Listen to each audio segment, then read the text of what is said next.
Hey minions, welcome to Crank It Up. I'm Jim Price. And I'm Eric. And this is our final video for March Smashness 2020, the Gauntlet. We're going to be telling you all the details you need to know about the tournament, how we're going to be running it, what are the important dates, what you need to do in order to sign up, and as well as giving you the information for how to keep track of the results and when you can expect them. I don't know about you, but I'm really excited for this. Believe it or not, by the time that it airs today, it's going to be 30 days. Yeah, absolutely. So we have a long way to go on our end, and we hope to bring you a lot of good content in the next, like you said, 30 days or 31 days, because that's one game for every day of March Smashness. Right, and for convenience, we've decided to align it because there's 31 games in 31 days, one game per day. We didn't do that last year because we had to push the bracket start back, but now we're a little bit ahead of the curve with that, so we were able to align it perfectly. And so on March 1st, games will start. They'll run through the finals on March 31st, so one game per day. It's going to be very exciting. So let's start off with who's not involved. Right. This is a question that's been coming up a lot, and I promised I would answer it one last time, so this is the final time that we'll answer it. Now, there's something very convenient about the number 64. The whole idea of March Smashness started because it's like there are 64 factions. That's a power of 2. It's perfect for a bracket, and it just works very well. Now we have 74 factions. That's a difference of 10. So do you make it with 74 and have a bye in the first round? Believe it or not, it's actually hard enough to explain how a bracket works to people who aren't familiar with sports. So you don't want to go and make it even more complicated. There's just something very clean about the number of 64. And then it comes down to the difficult question, all right, who's going to get cut? Because 10 people have to go. So let's start with the least surprising cut, which is going to be the geeks. Now, I know how I feel about them, but I think everybody needs to hear how you feel about them. The geeks are the worst. So on multiple fronts, they allow, you basically can't do any action without asking your opponent who is playing the geeks, are you going to do anything? Are you going to react to anything? Because of the whole factor that we always play with any new knowledge, once you gain any new knowledge, you cannot play your optimal play. You can't go back and play optimally once you've learned new knowledge. Right, and what Eric is alluding to is the fact that, as Simon Stern likes to say, math is hard. We want to represent the factions well. We want to make sure that we do the best possible move. You don't want to do something that may not lead to a base breaking. We will let you undo anything that doesn't result in a change of the game state. That means drawing a card or revealing a card or something other than gaining knowledge about your opponent. Like if I play a card from my hand and you see that I have it, that's generally okay because it's not going to really impact much of anything. The geeks completely change that because now you're like, ban list that card, or are you going to have a reaction? No, if I take my turn and then I start doing it in full, but then I decide to change something about it, if you know that I'm going to be making a brace, you might be like, control minion, and therefore it's no longer the same because you hijack my turn. And as you said before, like my turn is my turn. Yeah, it's very, I'm very possessive of that. I'm not a huge fan of reactionary actions. And I know we still have some in there with sheeps. Yeah. They have an action that allows you to copy an action, which is a reactionary action. So yes, I understand they're still in the game, but taking out the geeks reduce a huge factor. So it's not as prevalent. And I was planning on cutting the sheep too, for the exact same reason. But I credit Turing Jedi for the idea to cut the All-Stars because you're not actually cutting any card. You're cutting a best of series of cards. And I like the All-Stars, but you're not really losing anything from a flavor perspective because all those cards are still represented in the game outside of the one geek card that's in the All-Stars. Right. So that's only 8.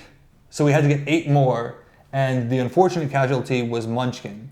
Now I think this is the one that people were most upset about, and there's a couple of reasons, some of which the people may not be aware, so I'm just going to set the record straight. I do enjoy Munchkin. I've said before that International Incident, the first World Tour expansion, works fantastically with Munchkin, and I would have loved to have done Cleric Musketeers or Elven Luchadors. There are some great combos there. The problem is couple of things. Number one, treasures. For a tournament like this, where people have to predict what's going to happen, you may not know that someone is facing a Munchkin team and all of a sudden acquires a new skill that just randomly changes things in a way that you can't predict. We want intrigue for the tournament, but we don't want chaos. And like if all of a sudden you have a dinosaur that can move before the base scores, and he couldn't do that before, that's going to skew the results in a way that's kind of unpredictable. So treasures, they're fun, but they can give a little bit of unpredictability, and that's not good because the bracket is already unpredictable enough. The more important reason is that Munchkin is actually out of print. So for an event like this, which is designed to bring new people into the game, it's very hard to have a concept of the game that they have no insight into. They're already at enough of a disadvantage, and we're trying to have fun, but for it to be like, there are these factions and I can't use them, that's not a really good selling point for the game. Yeah, and we don't want to create limitations. Like if somebody were to go home and between now and when you submit your bracket, you want to play every single combination and you can't get your hands on the Munchkins, you're at a disadvantage in Exactly. submitting your bracket. So we don't want any limitations for this tournament. Right, this is the best way to give equal access to everybody. It's unfortunate, but that was the plan that made the most sense, and it allows us to go to 64, which is just much cleaner to explain. So hopefully that answers the question. I understand if people might be upset about it, but that was the best thing, and sometimes you have to make the tough call. All right, I think we're ready to talk about submitting your bracket. So what are the dates for submitting your bracket? We've made this very easy. February 1st is Saturday, tomorrow. The bracket is going to be going live tomorrow at 12 p.m. You can find it at bracket.marchsmashness.com. It may not be open if you go there too early, but at 12 o'clock it will go live and you'll be able to start entering your submissions. The earlier you enter, the better your tiebreaker, because it's likely that there will be some ties in scoring, in which case we'll favor whoever had the earlier bracket. It's the best way to do it. The bracket will be open until February 28th at 12 p.m. The bracket will close at that point. Once you submit your bracket, it cannot be changed, and there's nothing we can do about that. That's just, that's the only way that we can be fair. We understand that there will always be stragglers. We're going to do our best to promote it as much as possible, but at some point we have to actually close it, and some people got right up against the window last year, which is unfortunate, but to be fair, we have a cutoff point. If you're after the cutoff point, there's nothing we can do about that. And on that note, the players that are playing in this tournament have already submitted their bracket before we played a single game. Yes. So when the tournament goes live and you see us posting the results, you'll be able to compare yours with ours. And you'll identify ours by CIU Yes. underscore and then our tag, the Punisher, the Bandit, and whoever else we have. Excuse me. So you can see how you compare with the actual players and how well we know each other and how well we know our factions. And it's particularly funny because we did the brackets first before we did the assignments. And in some cases, I'm playing to break my own bracket and people are having grudge matches to break my bracket. And it's absolutely fun. Everyone wants to win because more important than making your own bracket well is being the one who broke the bracket for other people.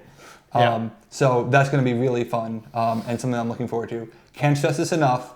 Brackets came first, then the assignments, then the games. Yeah. So brackets will close on February 28th. That will give us February 29th, the leap year, to get our affairs in order, tie up any loose ends, maybe do a little bit of talking if we have time about some of the brackets results. And then we're going to start the games on March 1st. Excellent. So, scoring. Yes. We are doing a different scoring from last year. Last year we did Exponential. And this year we're looking at Fibonacci. Which, did some quick little research. He was not the first person to create that linear path of numbers. So he learned about this like 30 minutes ago where I told him what Fibonacci was. And immediately Googled it because as a history buff, I love learning about history. And it was actually by Pingala, an ancient Indian mathematician in the 3rd or 2nd BC. Well, Fibonacci it is. Yep. Except for we're not using the first two numbers, 0 and 1. Because that would be meaningless. Right. You will be going with 1, 2, 3, 5, and 8 for rounds 1, 2, 3, 4, and 5. And it's very important that people understand why we're making this change. So last year, I conducted a lot of research. Do you do linear 1, 2, 3, 4, 5, or do you do exponential 1, 2, 4, 8, 16? The problem is that even though we went with exponential, which seems to be the industry standard, I felt like mathematically it requires you to pick the winner or else you're going to lose because it's dominant. Because you get all the previous points, you get 31 points for a correct pick. The problem with that is that this is matchup based, and it's going to be mostly determined by the matchup, and it's very hard to perceive that. So if you're wrong, I don't want people to be eliminated from the tournament just because they were wrong on the first place vote. That wouldn't be fun for a lot of people because it's like, well, now I have no reason to follow because I can't possibly win. So I decided to go back and run the numbers. Last year in the top 10, using exponential scoring, everyone who was in the top 10 had picked the winner correctly. However, had we done Fibonacci scoring, there would have been 3 people who were in the top 10 who had not picked the winner, and there were some interesting picks that were in there as well. So I think that it gives you a much better chance to win, so you're not technically eliminated. You still have the best chance if you pick the winner, and it will still be a very important factor, but it won't be dominant to the point where it doesn't matter anything else. The important thing is the winner who won last year would still have won under the Fibonacci scoring, but more people would have had a better chance, and I think that's what we're trying to emphasize. I also looked at linear scoring, and the results were a mess, and it's like, no, we're not doing that. It was like all over the place. So I think it's a good in-between, and I got the idea from some coworkers, but I'm not going to name them because that would mean that they had a good idea. Okay, I know too much about your work, and that's funny. All right, score prizes. Yes. The prizes we have this year. Based on how well you score, you may qualify for a prize. Now, we know what the prizes are. The problem is we're still determining the quantity. We don't exactly know exactly how many people are going to win, but the prizes are going to come in 2 main forms. The first, we're going to have a trophy for the winner. Yep. You will have the only person with a March Smashness 2020 trophy, one of a kind. Other winners will receive a foil pack that was recently announced as part of the Dice Tower Kickstarter and given out at PAX Unplugged as well. So these are extremely rare foils of the original 8 King minions in the set. And it can be used as a collector's item. It can be used if you sleeve it with the game. It's pretty cool stuff. You know, as a collector item, you can frame them and have them as a sweet little desk piece or whatever. Yeah. You know, pretty cool. So, and those, like I said, those are pretty exclusive, not something that you can easily get your hands on. So if you win, you're getting something that you don't have access to. But it's not technically game content, so you don't have to worry about like fear of missing out or anything like that. Right. No play exclusive. Like we're not handing out new copies of Munchkin that only we have. Or a faction that you can only get by winning. That would be terrible. That would be, whew. And so we'll keep you updated on the prizes as we get more information. Best thing to do is subscribe to the channel for any future updates. If we have a video update, you'll see it there. We'll also post stuff on our Facebook page. All right, so we're conducting this tournament a little different from last tournament. Obviously, you can tell that by this point already. However, we are not doing single elimination. That's correct. So as an engineer, I'm always cautious about changing too many things at once because there were a lot of things that worked about last year and you want to make it better, but you don't want to just completely change everything. This is something that was thought over a long period of time, a lot of discussion. Lots of debates. Lots of debates. So many debates. Right. So basically, this is going to be a best of 3 tournament. In other words, in order to advance to the next round, you have to win 2 of 3 games. Now, there are some important logistical things to consider. We've increased the number of players from 5 to 8, some of which don't actually live in the United States or in North Carolina, where we're based. That's great because we get to include more people in the tournament and help with the games, and that's what enables the best of 3 format. What it also does is it protects against, a single one player being too dominant or one player maybe not understanding a faction as much from impacting the results, because you have to get past two rounds, two games with people of completely different play styles. In my opinion, if you advance, you've earned it. Mm-hmm. And there's a couple of interesting things about this. The first, and we're talking in general terms, these are not spoilers. You cannot glean any information from this whatsoever. But we've played very few games. We have not yet had a game 3. Correct. That means that the teams that have so far advanced have done so winning 2-0. We are not playing 3 games. We are taking an approach where it is, you play game 1, the loser of that will go first in game 2. If they lose, they will go first in game 3. The loser of game 2 will go first in game 3 if game 3 is needed. Game 3 will not be played unless we know that it's needed. That's for logistical purposes. No sports team in playoffs plays a meaningless game. So if game 3 is played, it means that the score is tied at 1-1. The next thing I want to say is that I found that it provides less pressure for the individual players. And I wanted to share an anecdote about that. There was a game, I won't say which one, that I lost to Smashness very badly. And I went in prepared. I'm like, I know exactly what to do to win, and I got obliterated. And it didn't sit well with me at all. Like, it bothered me for several days. Like, how did that happen? Mm-hmm. But they still have a chance. It's like, was that a fluke? Or was that, just the strength of the matchup? Well, if in a single elimination, you'd never know. If they come out again and dominate that matchup again, it's unquestionable that, the better team advanced. I'm kind of hoping for game 3 because of my bracket, but it's interesting because it means that you really have to earn it. And this is feedback that we got from a lot of people as well.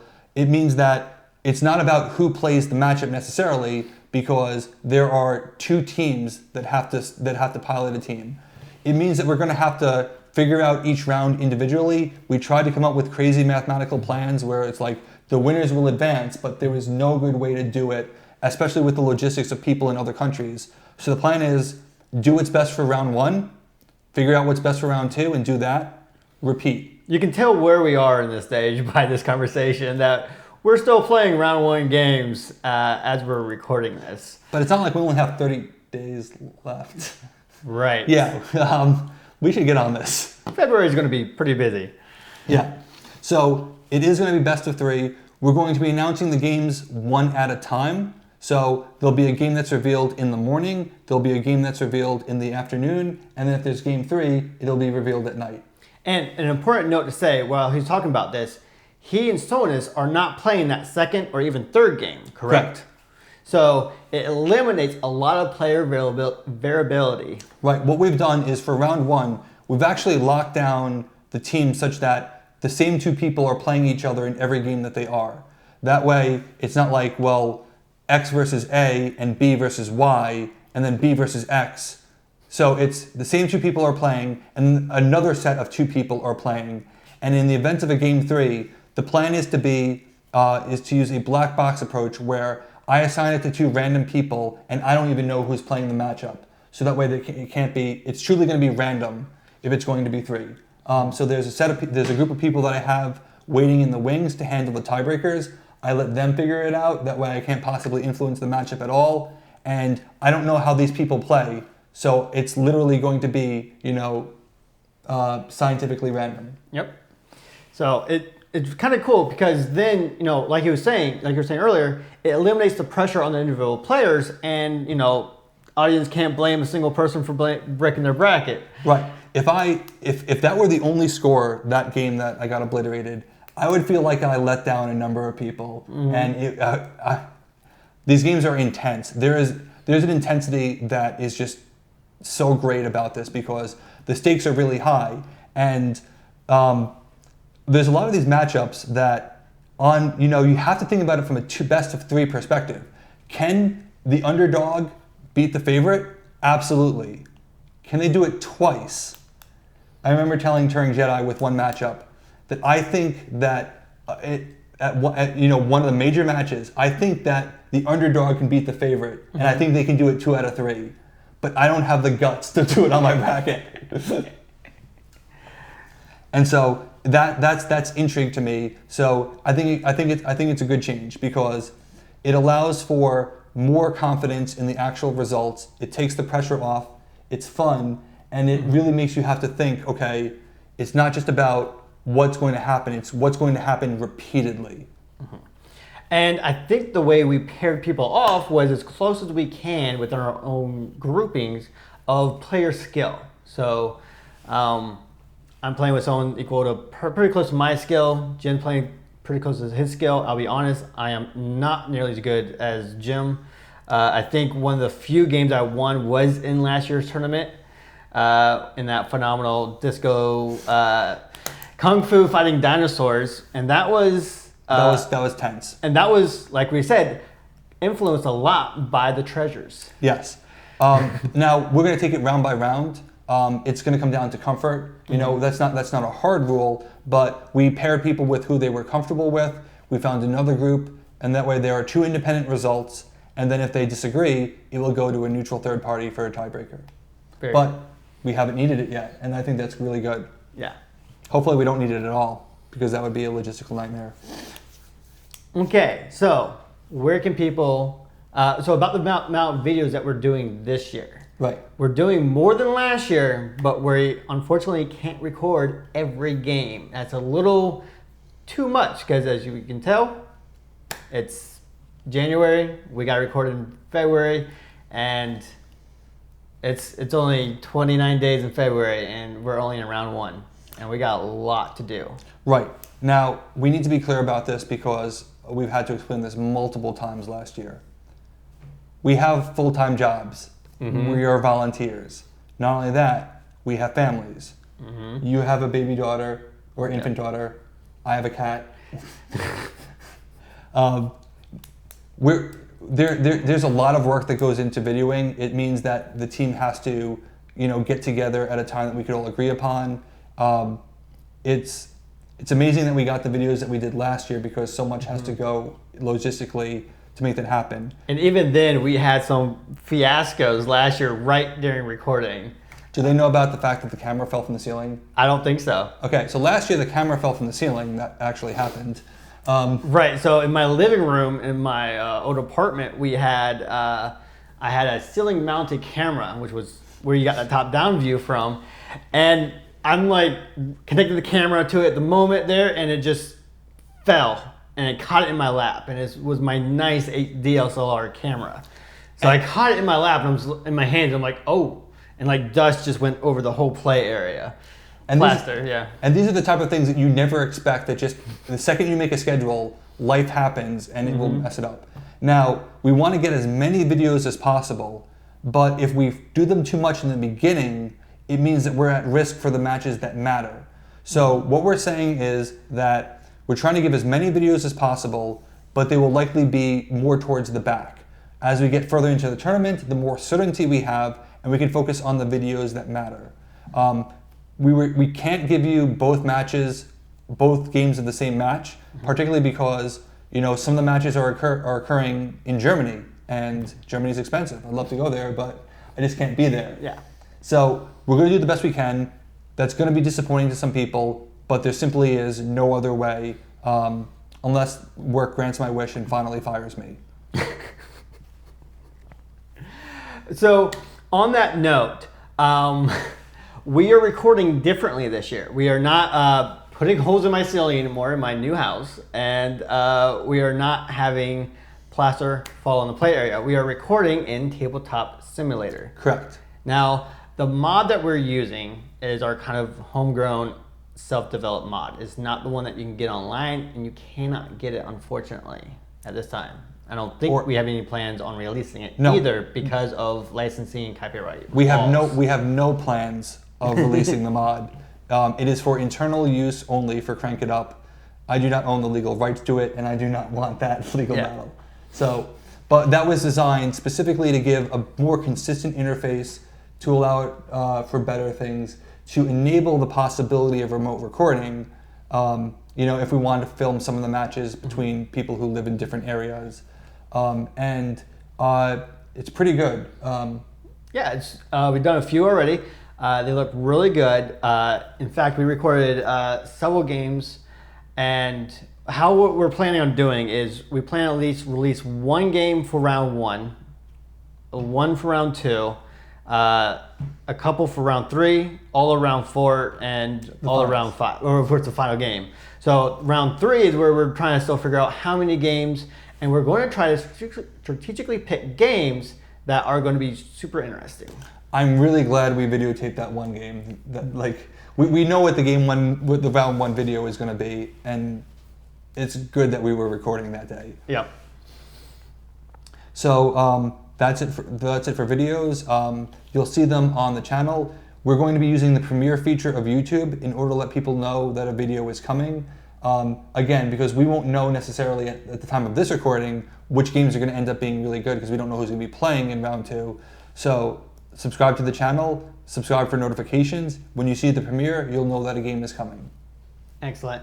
So where can people find the results? The main way that we're going to be posting the results is going to be on our Facebook page. Last year, what we would do in the morning is we would talk a little bit about how people voted in the bracket to see who they were thinking. Then we would start releasing the games. So we're going to try and get a cadence of 1 p.m. for the first reveal, 4 p.m. for the second reveal, and 7 p.m. for the third reveal, if there is one, all in Eastern time, just because we live in the East Coast and it's relative to us. The sun rises on us. And we'll be maintaining a bracket. We don't know the URL for that yet, but we will post it in the Facebook page, and then it'll just be the same, where you can see the daily results. And of course, if you go to the actual bracket, you'll be able to follow along your score, because once we reveal the game, at 7 p.m., we'll know exactly who won. Or if we know at 4 p.m., we'll know exactly who won. So then we'll update that, and you could follow along on the bracket as well, like you did last year. Excellent. And to prepare you for submitting your bracket, we made this sweet little bracket, and I'll post it up on screen. March Smashness 2020, the Gauntlet, and you can fill it in and do a whole bunch of variations till you feel comfortable with your submission, and then you can submit it. Right, and that's available at preview.marchsmashness.com. That's something you can go and download right now and practice before the bracket goes live tomorrow. Excellent. Do we have any final things that we need to tell people? Nope. Other than that, just a reminder that this is for fun, that there is no perfect system, but we're fans of the game. We're really excited to bring you an awesome month of content. On one slight editor's note, there'll be less content in February and March because we'll be a little busy. We'll do the best to bring you as much as we can. Even I have no idea exactly how much that is going to be, but it's all designed in favor of making the tournament as much of a knockout as we can. I have a feeling there will get a few previews of pie. Yes. Of course, you gotta have Smash Up and Pie. But other than that, there's nothing else to say other than good luck and have fun. All right, let's shut it down.